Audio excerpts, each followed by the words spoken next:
उपयोग करता है, ये उसकी ड्यूटी है। जब कोई व्यक्ति ड्यूटी मान करके काम करता है तो वह प्रशंसनीय नहीं होता, क्योंकि उसकी ड्यूटी है। जब भी कोई व्यक्ति ड्यूटी मानकर काम करता है उससे हमें कोई लाभ नहीं है और उसको भी कोई लाभ की अपेक्षा नहीं, क्योंकि वो ड्यूटी है। और हमें ये पहचानना है दुनिया में कितने लोग अपनी ड्यूटी करते हैं। ड्यूटी जब करना पड़ती है तब वह प्रशंसा की कोटि में नहीं आता, क्योंकि उसकी ड्यूटी है। सूर्य सारी दुनिया को प्रकाश देता है, लेकिन वह प्रशंसनीय नहीं है, उसको पुण्यबंध नहीं होता, क्योंकि वो ड्यूटी है। वो दुनिया को प्रकाश देने के लिए नहीं निकलता, वो निकलता है तो प्रकाश हो जाता है। इससे सूर्य इतना प्रकाश दे रहा है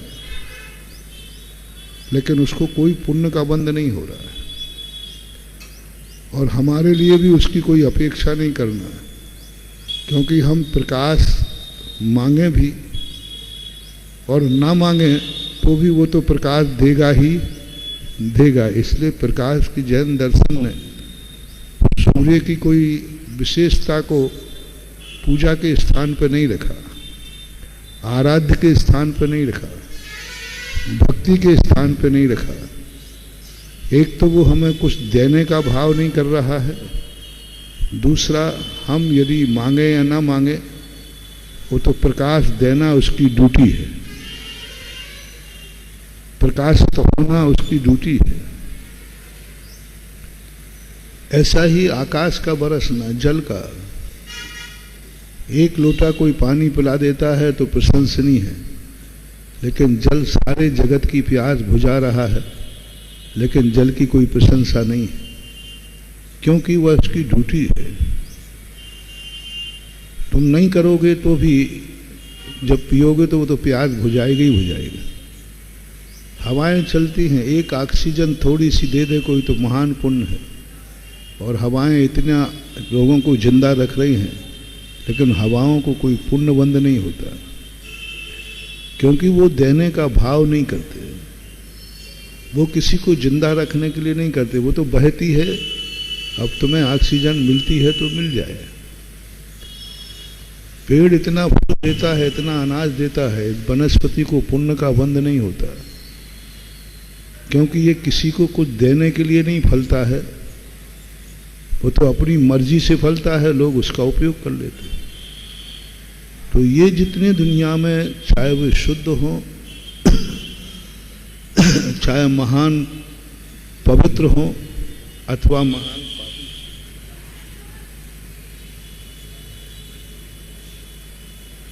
तुमसे कितनी हानि हो रही है, तुमसे कितना लाभ हो रहा है, ये महत्वपूर्ण नहीं है। इसलिए जितने भी नियोगी शुद्ध तत्व होते हैं वे ज्यादा प्रशंसनीय नहीं है। हमें वह शक्ति चाहिए है जो हमें कुछ देना चाहती है, जो हमारे लिए जिए, हमारे लिए सोचे, हमारे लिए कुछ कार्य करे, हमारे संबंध में वह चिंतित हो, विचार हो। ऐसी शक्ति को खोजना पड़ता है। ऐसी शक्ति को हमें भी सोचना पड़ेगा। उपकारी वह नहीं है जिससे उपकार हो रहा है, उपकार शब्द बनता है जो हमारा उपकार करता है। उपकार होना और उपकार करना दोनों में बहुत अंतर है। सूर्य उपकार कर नहीं रहा है, सूर्य से उपकार हो रहा है। पानी उपकार कर नहीं रहा है, पानी से उपकार हो रहा है। हवाएं उपकार कर नहीं रही, इनसे उपकार हो रहा है।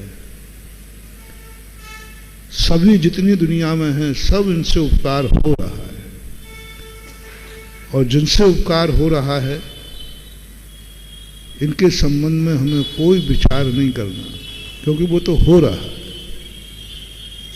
हमें खोजना है उस व्यक्ति को जिससे उपकार होता नहीं है, वो उपकार करता है, वो खोजना है। जो हमारे लिए उपकार करता है, जिसके मन में भाव आता है, उस शक्ति को खोजना है। वह वस्तु हमें खोजना है, हमें उससे बचना है जो मिटाता ही है, जिसका काम मिटाना है। उससे हमें डरने की जरूरत नहीं, क्योंकि हम कितने ही डरेंगे वो तो मिटाएगा। हमें उससे बचना है जिसके द्वारा हम मिटेंगे नहीं, वो मिटाएगा। हम मिटेंगे नहीं, वो मिटाएगा। हम बनेंगे नहीं, वो बनाएगा। ये 2 पॉइंट लेकर के अपन डिस्कशन करते हैं। फिर रिपीट करता हूं, जिससे हमारी जिंदगी में उपकार होता है उस संबंध में हमें कोई विचार नहीं करना, वो तो उससे होगा ही होगा। और वो हमारी जिंदगी को बनाता है तो बनाए, हमें कोई उससे थैंक्स कहने की जरूरत नहीं, हमें उसका आभार मानने की जरूरत नहीं है, हमें उसे प्रसन्न करने की जरूरत नहीं है, क्योंकि वो तो उपकार करता है। हमें उससे डरने की कोई जरूरत नहीं जो हमें, जिसके कारण से हम मिटते हैं, बर्बाद होते हैं, सब कुछ खत्म हो जाता है। उससे डर के क्या करोगे, क्योंकि वो तो मिटाना है तो मिटाएगा। एक दिन मरना है तो वो हमारे हाथ में नहीं, वो तो नियत है। इसलिए जैन दर्शन ने कहा तुम मौत से डर के क्या करोगे, वो तो एक दिन आएगी आएगी। उससे डरने के कोई उपाय करोगे वो तो छोड़ने वाली नहीं है, वो तो मिटता है। ऐसा ही जो कर्म अपन ने बांध लिए हैं, किस्मत से भी डरने की जरूरत नहीं, क्योंकि वो बांध लिया है, वो कर्म तो अपनी सजा देगा। अपराध करने के बाद जेल से नहीं डरना चाहिए। अपराध करने के बाद जेल से नहीं डरना चाहिए, क्योंकि जेल तो होगा ही होगा, वो निश्चित है, नियत है, कानून है। अब हम जितनी देर फरार होते रहें तो होते रहे। अपराध करने के बाद जो सजा से डरता है और भागता है, उस पर एक नई धारा और लगती है भगोड़े की। एक नई धारा और लग जाती कि वो भगोड़ा है, कानून की गिरफ्त में नहीं आ रहा है, भाग रहा है। फिर उस पर बहुत धाराएं लगती हैं, फिर खोजते हैं। तो ज्ञानी व्यक्ति कहता है, शास्त्र कहते हैं, यदि अपराध हो गया है तो भागो मत, सजा को स्वीकार करो, समर्पित हो जाओ, क्योंकि अब सजा तो मिलना ही मिलना है। तुम यहां बच जाओगे, कर्म तुम्हें समझा देगा। अपराध करने के बाद अपराध से मुक्ति का मात्र एक ही उपाय है, सजा को स्वीकार करो। कोई दूसरा तरीका नहीं, कोई नहीं बचा सकता। कितने ही भागोगे, एक भाव में भागोगे, 2 भाव में भागोगे, कर्म किया है तो वो तो भोगना पड़ेगा। इसलिए जैनाचार्यों ने 3 बातें तुमसे कही कि तुमने पहली बात तो अपराध से भागना चाहिए। तुम्हें अपराध होते नहीं हैं, अपराध किए जाते हैं। तो अपराध से तुम भागो, अपराध से तुम बचो। ज्ञानी व्यक्ति वही है जो अपराध से बचता है, अपराध करने से डरता है, कांपती है उसकी आत्मा अपराध करने से। इतना भागता है, इतना भागता है, जैसे एक डाकू अपराध करने के बाद, एक हत्यारा अपराध करने के बाद भागता है, थर थर कांपता है, छुपता है, जंगलों में भागता है, छुपता है, सब करता है। और ज्ञानी व्यक्ति की यही दशा होती है। बस फर्क इतना है, वो पाप करने के बाद भागता है और ज्ञानी व्यक्ति पाप करने से भागता है, थर थर कांपता है पाप करने में। त्यागी वृत्ति साधु संत की सबसे बड़ी पहचान है पाप भीरु। पाप करने में उसकी आत्मा कांपती है, मन में बुरा भाव आ जाए उसकी आत्मा कांप जाती है। आपकी आसन्न भव्यता की निशानी बता रहा हूं। आपका कल्याण जल्दी होना है या देर से होना है। जैसे ही आपके मन में पाप भाव आता है तो क्या आपकी आत्मा कांप जाती है? क्या आपकी आत्मा भयभीत हो जाती है? ओहो, मेरे में बहुत गंदा भाव आ गया, बहुत गंदा भाव आ गया। और इतनी आत्मा कांप जाए कि पश्चाताप की आग में भी जाने को तैयार हो जाए। समझ लेना तुम संसार से बहुत जल्दी तरने वाले हो। और तुम्हारे मन में भाव मात्र आया पाप का और आत्मा कांप गई। तुम्हारी आंखों से कोई बुरी बात देखने में आ जाए और एकदम आंख बंद हो जाए, कांप जाए आंख, नहीं ये बुरा है, ये देखने लायक नहीं है। समझ लेना तुम्हारे लिए बहुत जल्दी, जब जब तुम्हारी आंख पाप देखने में कांप जाती है, समझ लेना तुम्हारी आत्मा में एक ऐसी शक्ति जागने वाली है जो तुम्हें आंखों से दिखता है, वो आंख बंद करने के बाद दिखना चालू हो जाएगा। क्योंकि तुम्हारी आंख पाप में झुक गई, बुरा देखने के लिए तैयार नहीं है। बुरा देखने के लिए आंख में आपने झुका ली और आपकी आंख कांप गई, नहीं मैं नहीं देखूंगा। कोई जबरदस्ती करेगा, मन जबरदस्ती करेगा, थोड़ा तो देख ले, नहीं मैं नहीं देखूंगा। कोई आंख फाड़ के दिखाएगा, नहीं मैं नहीं देखूंगा। क्योंकि ये जो कार्य है ये देखने लायक है ही नहीं। भेद विज्ञान क्या चीज है? लोग कहते भेद विज्ञान, भेद विज्ञान क्या है? हानि उपादान, अच्छा बुरा, ये पहचानना है दुनिया में। तुम्हें किसी को मिटाना नहीं है, बर्बाद नहीं करना, कुछ नहीं। बस एक भेद विज्ञान करो कि जो देखने लायक नहीं है वो दिखने के बाद, इस सामने कुर्सियां लगा रहे हैं इनको मना करें, बार बार टोकना पड़ेगा। देखो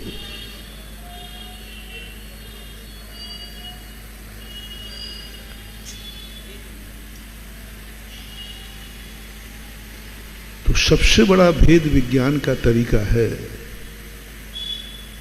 और जैन दर्शन में हमें सबसे पहले भेद विज्ञान करना है। भेद विज्ञान आचरण में बाद में होता है, विचारों में पहले होना चाहिए। वैचारिक क्रांति, वैचारिक क्रांति नहीं आ पा रही है। आचरण की क्रांति तो बहुत जल्दी आ जाती है, लेकिन विचारों की क्रांति आए बिना जो व्यक्ति आचरण में क्रांति ला देता है वो भ्रष्ट हो जाता है। ऐसे अभव्य मिथ्या दृष्टि। कितने लोग तपस्वी हैं दुनिया में, कितने लोग आचरण कर रहे हैं, अच्छा आचरण कर रहे हैं,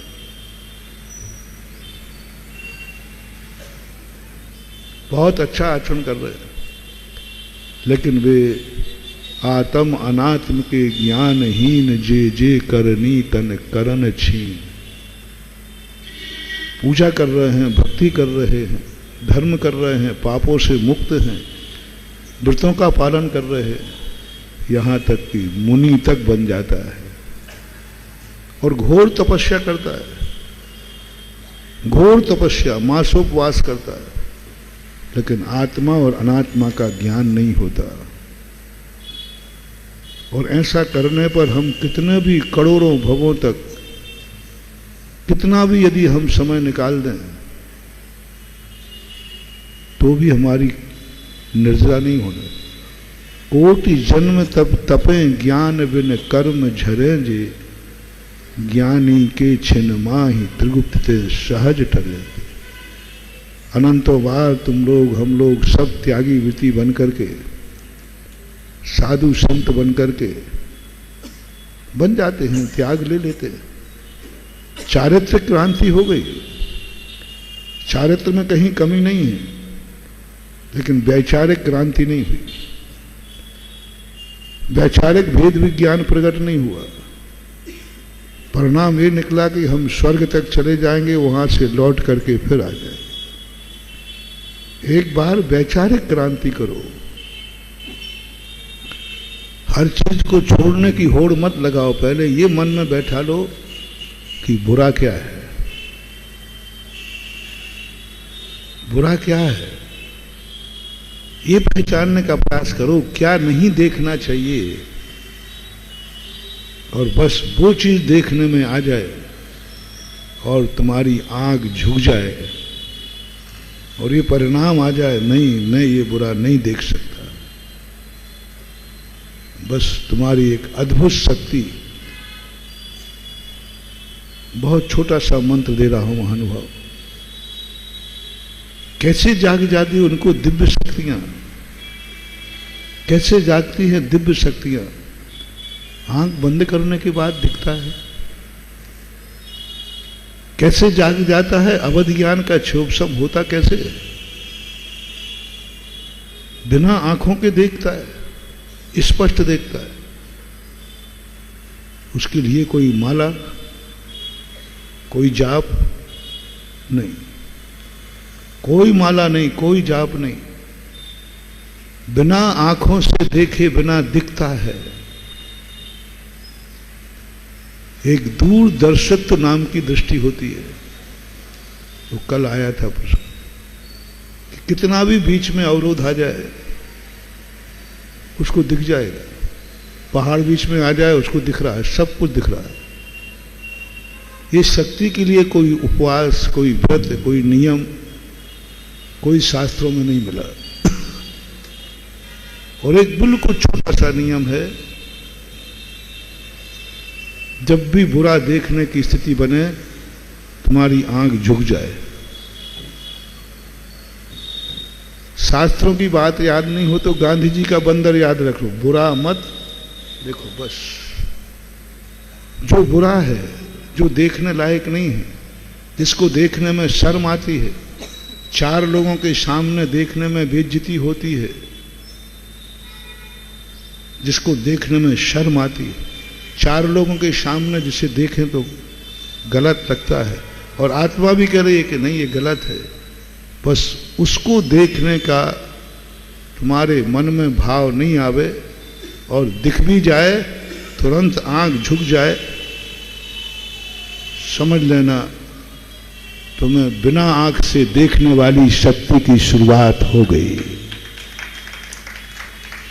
मुनराज को नासा दृष्टि क्यों करने को कहा, क्या फर्क पड़ता है मुनराज, कुछ भी देखो, वो तो कुछ भी देख सकते, क्यों बैठे हैं नासा दृष्टि किए भगवान।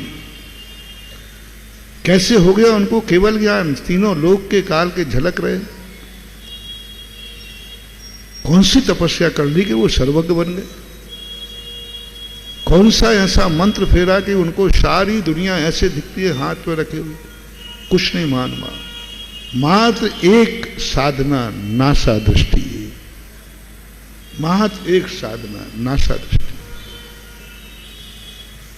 देखना तो वो भी चाहते,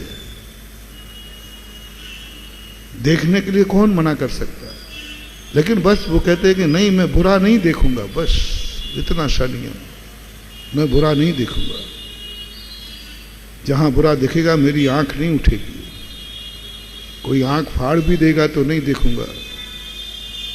ये एक आंखों की तपस्या यदि तुम्हारे पास हो गई, तुम्हारे लिए भी ऐसा आभास होने लग जाएगा कि तुम बिना आंखों के भी देखने लग जाओगे।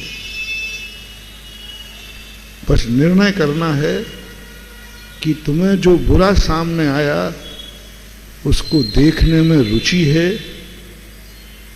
और आंख खोल रहे हो, चश्मा ठीक कर रहे हो, समझ लेना तुम नेत्रहीन होने वाले हो।